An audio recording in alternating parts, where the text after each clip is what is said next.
So if you watch the other screen right now, I'm going through 3 decisive levels. Level 1 is keeping the feet connected, level 2 is playing with equilibrium, and level 3 is going into a solid handstand each rep. There'll be timestamp below, but all the usual handstand rules apply across all the levels. So I'm pushing tall, I'm watching the floor at all times, I have rigidity within the body so I'm not all loose and wet. And the further I go from the wall, the harder, the closer to the wall, the easier, but the further from the wall, also the more beneficial. And like a lot of things in bodyweight training, we have that very fine line of centimeters make a world of difference. So maybe I have my hands here and it's too easy, and I go one full hand and it goes from easy to go fuck yourself, and I actually need to fine tune it by going in half hands or even a couple of centimeters at a time. Level 1 is not only mechanically simplest, it's also requiring the less physical energy because we keep that connection towards the wall at all times. What we're getting used to doing is taking the shoulder weight as far forwards as we can before pushing the shoulder back towards the wall. Not going past the heels of the hands though towards the wall, just realigning the shoulders with the hips. The hips roughly stay for the better part in the same alignment. They might move forwards and backwards a little bit, but I'm just taking the shoulder weight forwards without losing any elevation. So as I go forwards, it's not going from relaxing at the shoulders and closing the shoulder angle completely. It's from staying in elevation and wrapping the scap around the back into a little bit more protraction. So I'm keeping that downward pressure, breaking the shoulder angle slightly, and then connecting to the shoulder flexors to push my armpits back underneath the hips. And the feet will slide up and down the wall lightly. Level 2 is actually where things start becoming interesting because we're manually using the shoulders to move the center of mass. So we start with the hands in a position where the center of mass is clearly behind them. And then we're using the shoulders, as we were in level 1, to pull forwards, but the center of mass is coming along for the ride now. Now the goal is to start developing that proprioceptive awareness of where the center of mass needs to get for equilibrium to be able to happen without actually having to fully commit to it.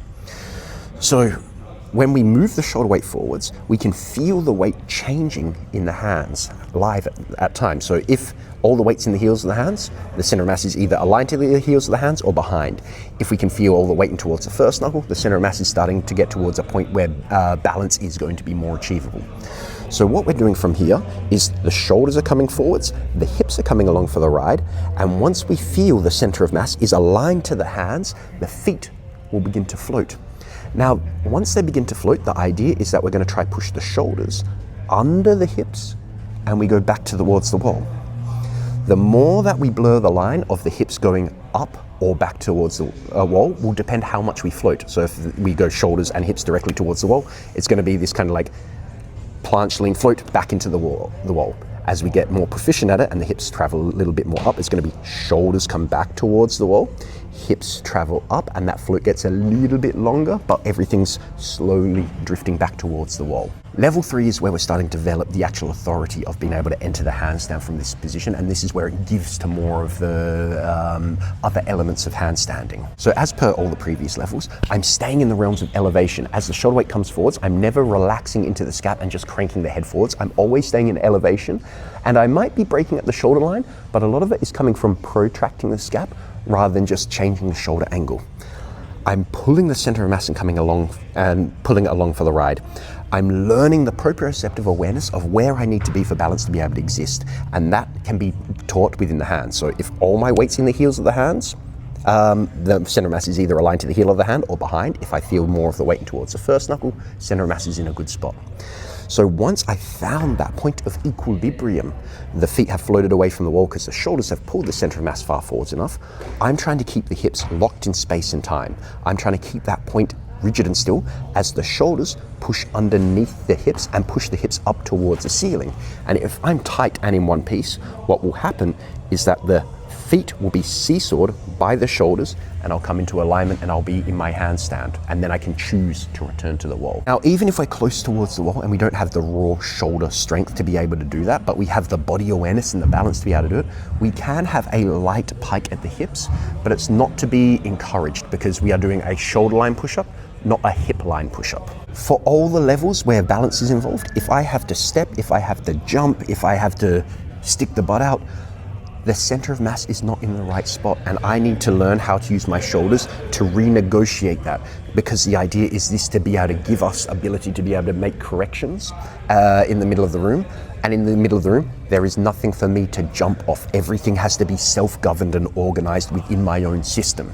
Another common problem is really pulling the hip flexors on and sticking the butt out too far. Because what will happen is if that butt's over too far, my shoulders are holding this alignment. And as my shoulders go back underneath, if the hips don't go perfectly, this is what's going to force me to cartwheel out and go over the top. So I need to, even if I am breaking at the hip line, I need to be able to be adaptable with that to shift back in towards straight positions so it doesn't keep my center of mass too far posteriorly. If I keep thudding back in towards the wall with zero float time, it's because the hips are traveling with the shoulders as one piece. So I'm going forwards, hips are coming forwards, but then everything is returning to the wall at the same time. And most importantly, and might not be as obvious, but if your hands don't understand how to create leverage, so if you can't heel and toe pull already, this drill is absolutely useless, because all you're going to do is bounce around upside down, trying to use your hips and shoulders to create balance rather than from the base of support.